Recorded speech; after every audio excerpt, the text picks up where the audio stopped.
What is? Inspection. What is the inspection of the property? Why don't you start with this one? So the inspection of the property is you are going to hire an outside contractor or multiple outside contractors to inspect the condition of the home. It is another condition or an out potentially of a contract. We don't see that happen very often, but if the inspectors all come together and tell you that the house is falling apart, it might, if you don't have the funds or the ability to put it back together. Or if the seller won't help with that. Correct. It's another negotiation. You can get out of the contract and get your earnest money back. Terminate the contract. Terminate it. But if you are getting an inspection, there's different things to inspect.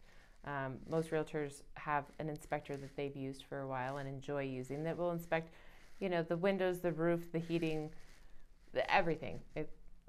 Within the house, electrical, plumbing, HVAC. And it's what they can see. They can't break down walls. I love when our inspector says, I can't break down any walls, but I can do a limited visual inspection. That's usually, I guess you'd call it a general inspector. And then there's extra things you can inspect too. So we like to get a sewer company come out and to scope the sewer line to see if there's any issues there. And then there's also, so you ran into this yourself, that to check for mold. So we've had that. Amber had a horrible experience with it. The house I bought. The house that she bought, and she went in knocking down some walls to change some stuff in a bathroom, and come to find out there was mold all over the walls. And so, you wouldn't think about that, and the seller never said that they had a leak of any kind. So that was pretty costly. It was very costly. So that is one thing that, for example, we just got a seller's property disclosure, and it said they had a leak in the past and that they remedied the mold. So that was definitely let's make sure they did remedy the mold. Yeah, and luckily we found a great guy that is doing it for us right now. Yeah. And so there's different ways to test mold. There is also radon. That's pretty serious now. It's in our contract now in the state of Colorado as of 2023. Radon is a gas that's created by soils, and so there's a 3-day test that most inspectors will. It's not created by soils. It's found in soils. It's found in soils that are in Colorado in soil veins, but the gas is from the soil, right? It's created by the soil. The soil creates the radon gas. I really don't know. From what I heard, it was from all the mining that we had in the mountains, and that has come down from the mining. But obviously, we buy and sell houses, and we don't do radon. This is why we encourage you to go to the experts on things we don't. Well, yeah, it's beyond our expertise. Yeah. So, but you do have it tested for radon, and then you can negotiate with the seller if they want to mitigate it. But they don't have to. The seller doesn't have to do anything that you ask in the inspection. Nope. They really don't. They don't have to. It's another negotiation. So there's main negotiations in the contract. I think there's 3. I would say this is the second potential main negotiation.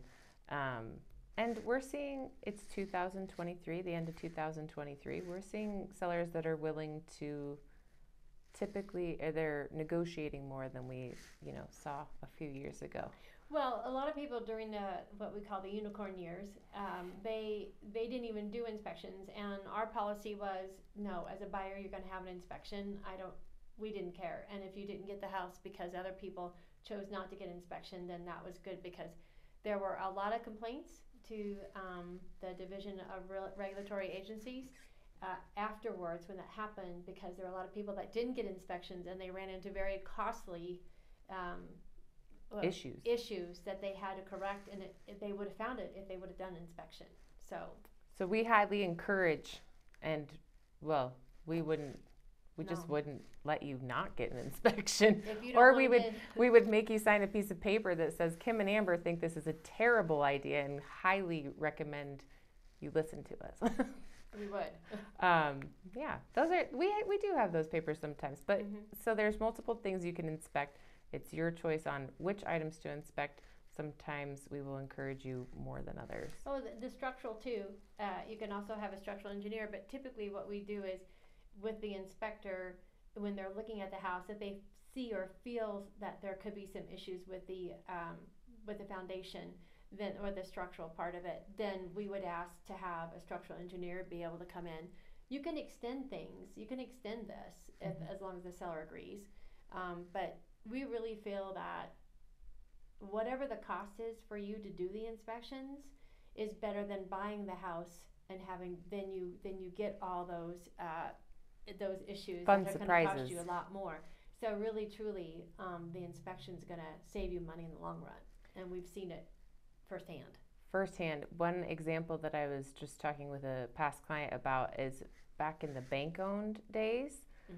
When you'd have a lot of bank-owned homes, you could bid on those, but they wouldn't let you turn on the water. Sometimes they wouldn't let you turn on the heat. So that was back in the day when it was, hey, please sign this thing that you have no idea what's going to happen once you close on this house. You could have major issues, and if you don't have the money or the capability to fix these major issues, it might be a terrible idea. So, and that had happened. But it's just inspecting a home it feels costly when you're buying because you feel like you have all these expenses, but it's like Kim said, it's just so important to save you in the long run to know the integrity of the home. For sure.